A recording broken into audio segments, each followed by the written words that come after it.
It's Saturday and guess what? Getting ready to brew. It's 1:30 in the afternoon, so it's going to be probably about 2:30, 3 o'clock by the time the mash is done.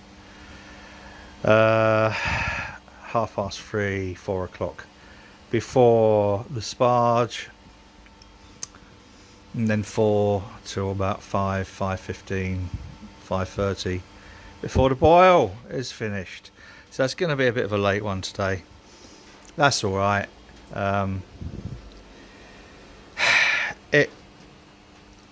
It was a case of I had a couple of things to do this morning, and then at 12 o'clock I passed my personal licensee exam. All done online, 40 questions. Yeah, passed with flying colours. So I'm now qualified to get a personal licence. Not that I will, I don't think, for a while, because there's nowhere to sell. And I'm not really up for selling. I did it, I'll be honest, as a kind of fallback position for the future if we do decide to turn this into a venue. But here's the thing, I won't be having it as a fully licensed venue. I'm going to have it as a licensed club for members. As a consequence, I didn't actually need to do the licensee test, but I wanted to, so that I could understand the law and the regulations and the framework within which licensed premises operate, even though it's a licensed club, it's not like a licensed pub. So it's just really so that I could protect myself, the venue, and the poor buggers who end up joining the club. More of that later. You don't want to know all that rubbish just now. This doesn't seem to be doing too bad. I've topped it up a couple of times, just a tiny amount, so obviously it is weeping, but it will take a couple of days. That's my shadow. Hello everybody, hello. I wish I'd done that. I haven't started drinking yet either. So yeah, that'll be good. A couple of days. Strangely enough, the lambic, let's have a look at the lambic. But I've added my water treatment in there. I'm just waiting for it to all circulate and everything. Then I'm going to take a pH reading, adjust it if I need to with AMS. But yeah, the lambic still occasionally popping a little bubble up, and it's dropped down another point on the specific gravity. It's still going in there tomorrow because I need the space. I have got space. I've got a fermentation fridge upstairs which will take a couple of fermenters, and then I'll put the Firmzilla all-rounder in there. Shout out to Johnny Brew Keg Tap, mate. I tell you what, those fermenters, blinding. Really rate them. Alright, so back when I'm ready to mash in. I've got everything weighed out, just waiting to make sure I've got me water right, and then we'll be offed. It's a right bugger getting the air out of that, but once you do, the herms starts going nicely. Don't run your fingers underneath the herms return. Right, seems to be lovely porridgey, yum yums. Right, this is taking longer than I did think it would. Where should we put this? Rest that there, where it'll fall off any moment. Popper's lid on. My concern is a concern that today is flipping freezing, like really is out there, and our shutter, like sealed all of the shutter at the top, but I think we're going to have to find another way of perhaps sealing it a little bit better. Not that it's going to be a significant issue in the future, but it would be nice to at least stop some of the 4-10 from Navarroning through our shutter. I could do with cleaning this a little bit as well, couldn't I? It's a bit grubby. I might get a bucket of water chucked. I'm only joking. Although you can't tell with me sometimes, because anyway. So this is still getting a lot of the air out of the system, as you can see in the sight glass. But the Herms is kicking in because it was so cold. We need to bring that up to 66. That won't take long. It will obviously overshoot, but it's the first 15 minutes that matter. Apparently, everyone tells you. Good. I'm not gonna do much more while we're mashing.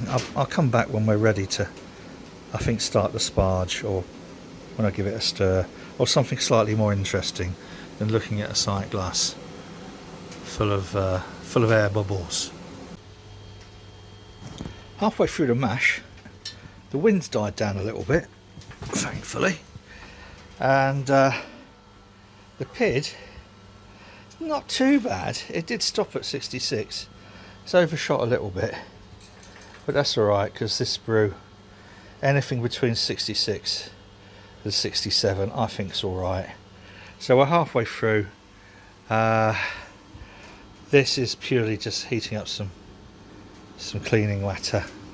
Then I'm going to clean out, finally give it a last little rinse to the copper, and I'll be back when we're ready to do as little Valentine. Happy Valentine. A little bit longer mash than I intended, because I had a call to deal with. So what have I done now? Instead of this coming out of the mash tun, coming through here into this pump and then out through the Herms, what we have got is from the HLT going into this pump, out and into the Herms, ready to flush it out. So what do? We start this one going ever so gently, and this is where we clear. I know everybody loves this. I love this. This is my sort of like money shot, really, isn't it? From the brew days. It's what people always tune in to see.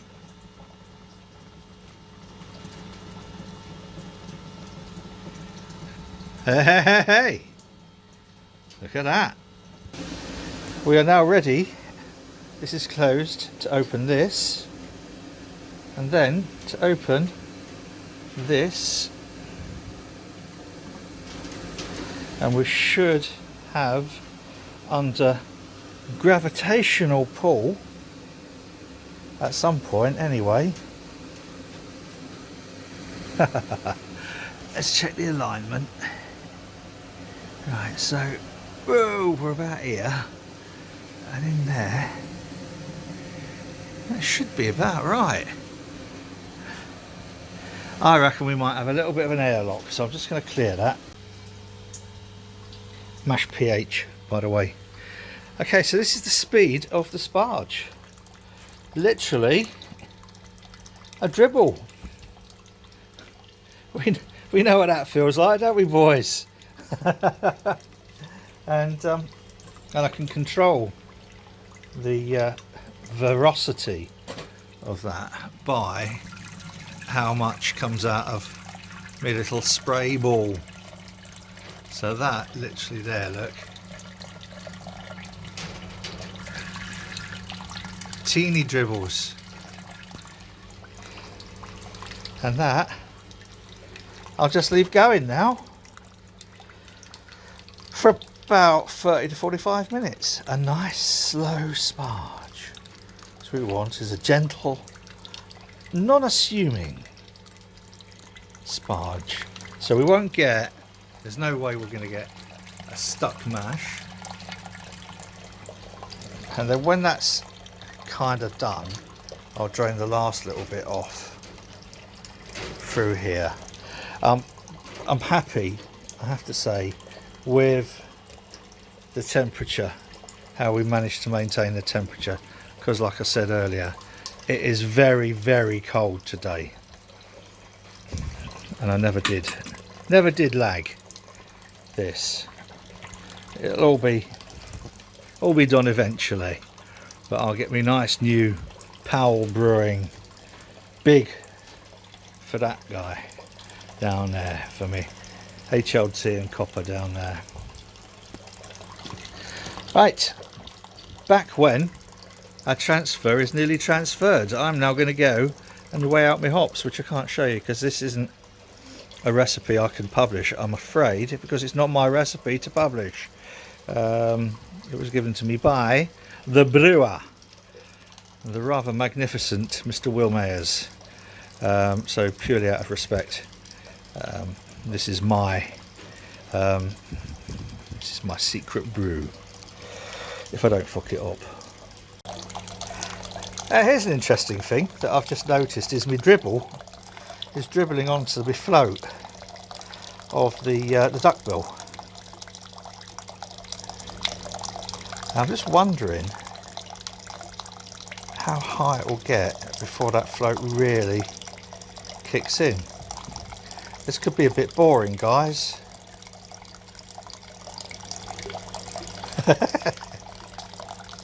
It's not pushing the float down, is it?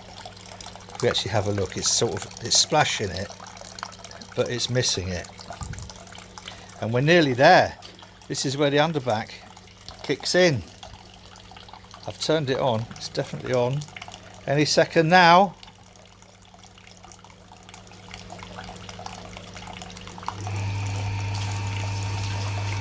There we go. So it's coming out here into the chugger, up through this pipe. Oh, look at that. Hey!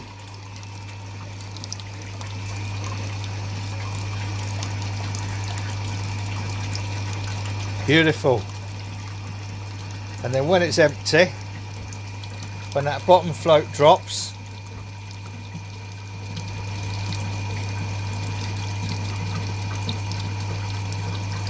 it'll turn itself off. Latching relay. Simplicity itself. So how are we doing here? Look, nice little dribble. Back soon.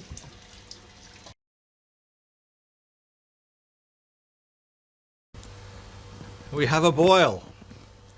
Now, one of the things I haven't done in here is put an anti-foam, and also I haven't skimmed all the scum off the top. There's going to be an experimentalist. I'm going to put me, I look fat there. I'm going to put me magic bucket in.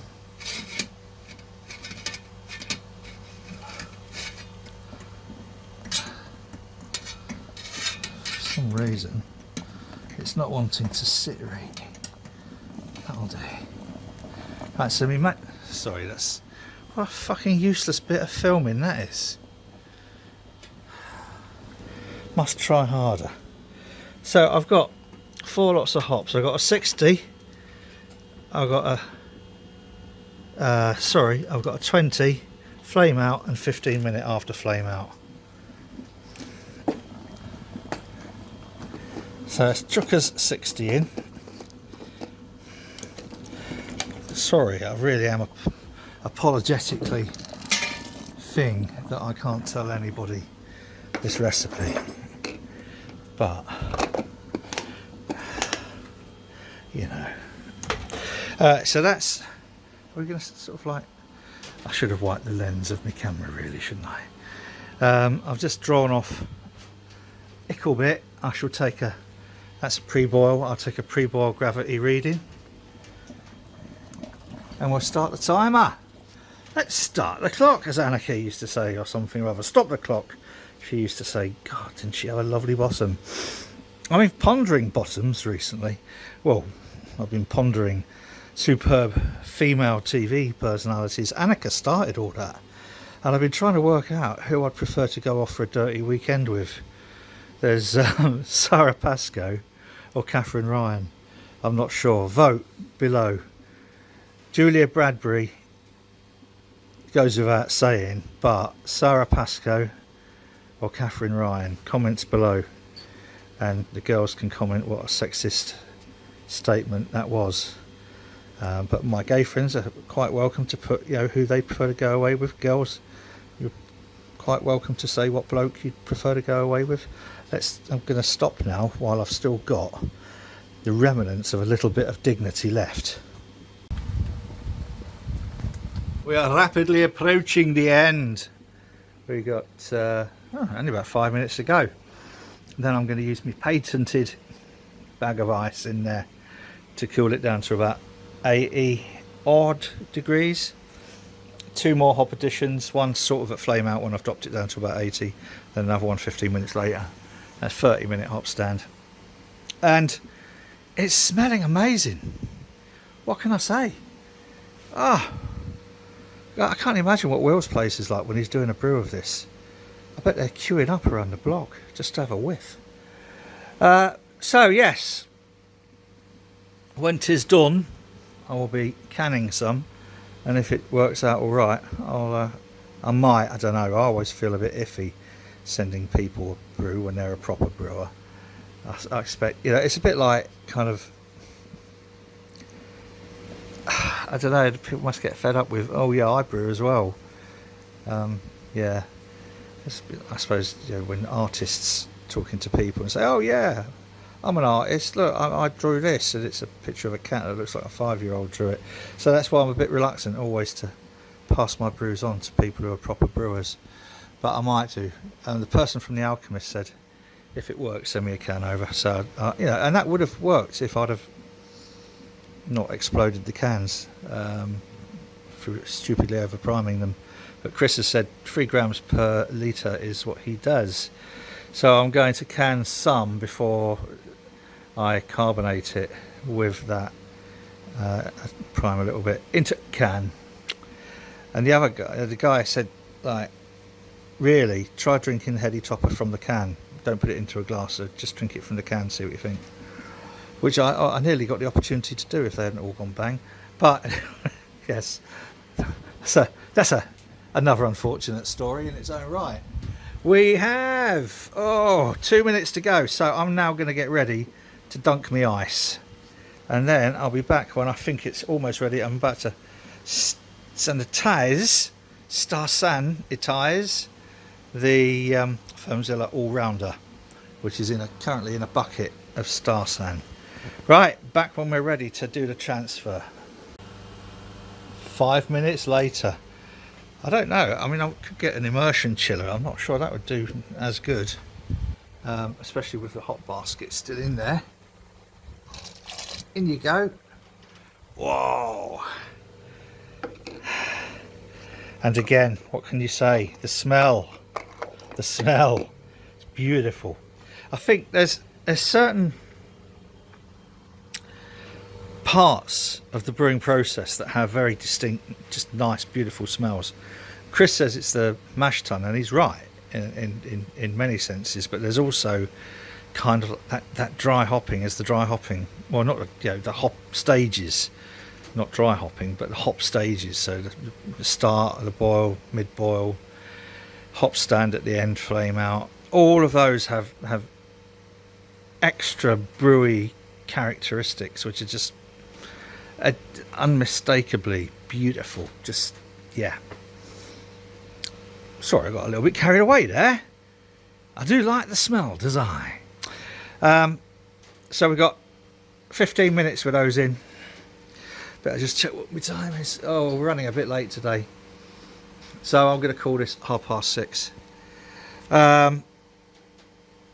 So it'll be ready to go into that at 7. I'm going to give it 15 minutes and final hop addition at 6:45. And then Clean that out, ready for tomorrow. I'm going to do another lambic. Get the beautiful little cool ship out. I'm going to have to move that barrel somewhere and that. I don't know, I might put it on top of... I'm going to do something. You know, whatever. Right. Whoa! That smell. That smell. This is the current transfer temperature. And that temperature is being taken from a PT100 in the output of the plate chiller. And that's because it's just dribbling through really slowly down there, look. Now, we've got cold water going in here, through the plate chiller and out there. We've got the hot water coming down through the filter, into the pump, out of the pump, up into the top of the plate chiller, where there's another little Y filter which is as useful as a chocolate teapot. It's then coming through here and out into here. So 7.9. That's because it's literally coming through so slowly that it's being chilled pretty much to the outside temperature. If now I turn the pump on, we'll get a much quicker throughput and we'll start seeing the temperature on there rise, because it will be coming through quicker, won't have as much chance to cool it down. So here we have the temperature rising. Temperature's rising. Something out of control. There's a place to go. And tonight, for the first time, just about 10:30, for the first time in history, I'm going to be drinking again, or something like that. It's been a long day. You've got to allow me my little fingications, whatever. No, what I could actually do is slow it down a bit, because we don't want it coming through massively quickly.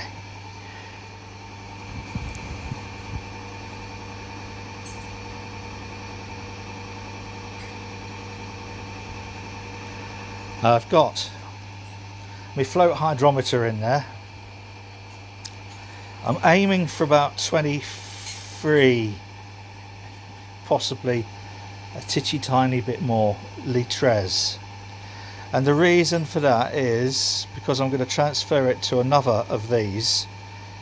This is now, when I pitch the yeast, that is the last time there'll be any oxygen in there until the finished beer hits the glass from the tap. That's it. From the moment I pitch the yeast, seal the lid, put the spunding valve on, and it goes in the fermentation fridge over there. That is it. So up to 14.2.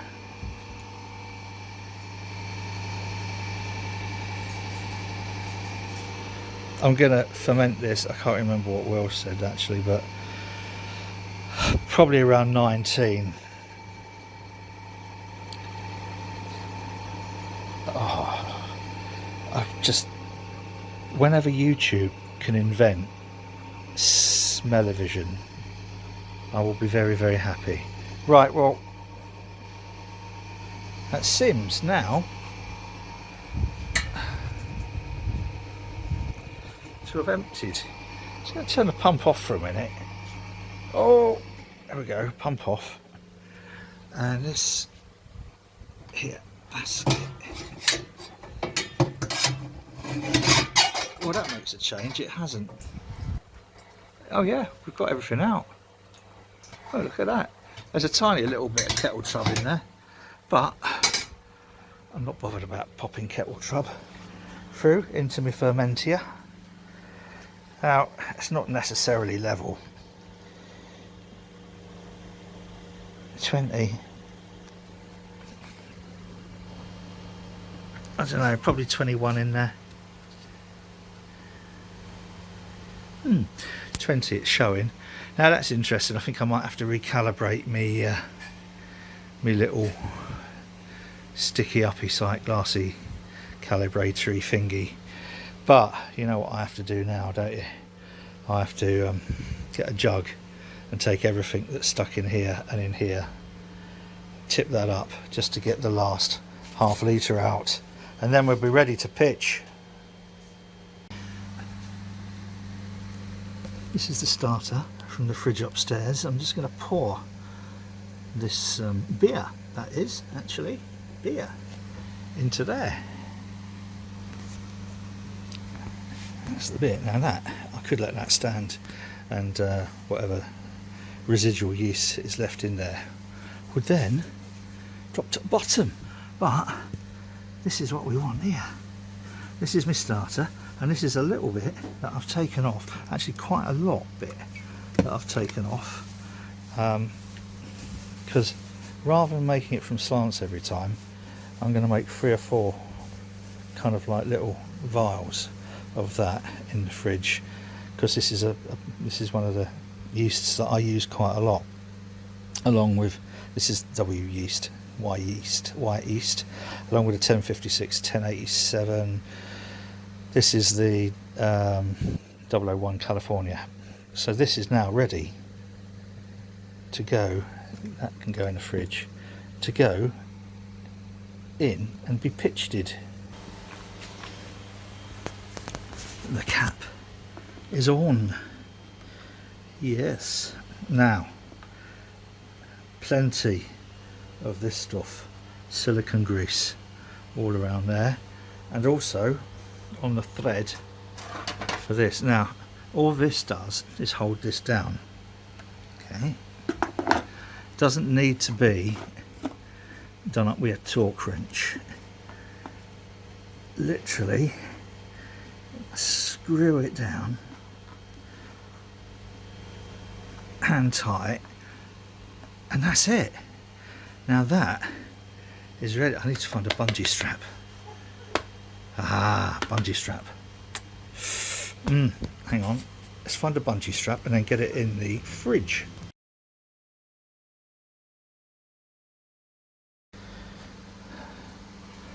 We're in. Now I've set this, obviously it doesn't show it now, but I set it by putting it on a keg, a pressurised keg. I've set this at 5 psi, so I'm going to spund at 5 psi. Much higher than that alters the kind of like the esters and the flocculation and ting stuff. You see, I'm pretending to know what I'm talking about. I don't really. Like I said, that is beer in there. I'm going to taste it someday.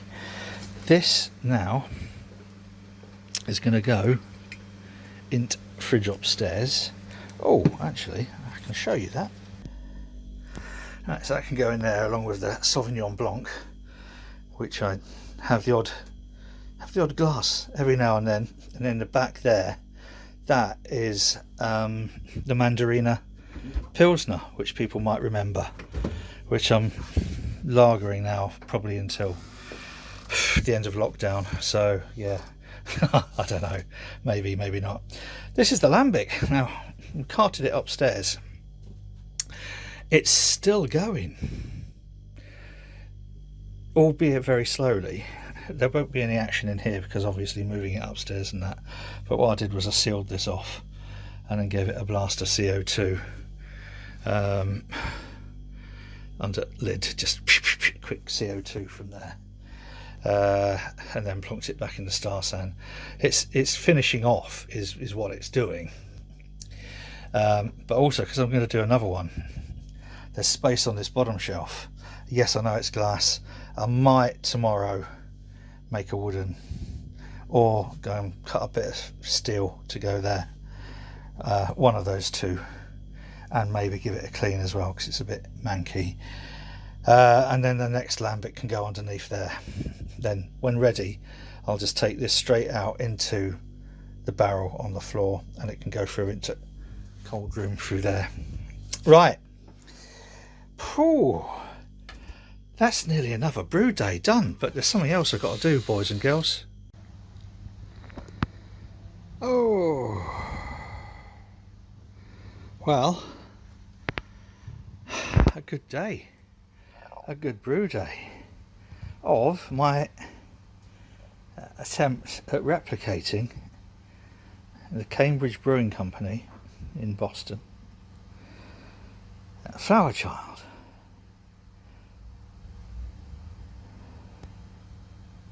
this. I've got 3 cans left, soon to be 2. And the reason, Will sent me 6 over. Gave a couple to Dan and Martha at St Mars of the Desert. Drank one to compare my last attempt at brewing the Flower Child. And that left me with 3. I just need this now. Having brewed this today, let's get it in a glass.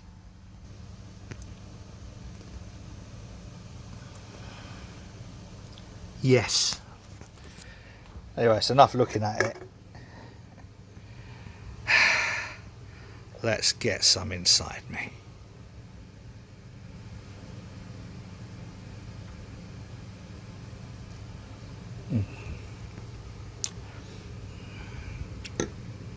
You know,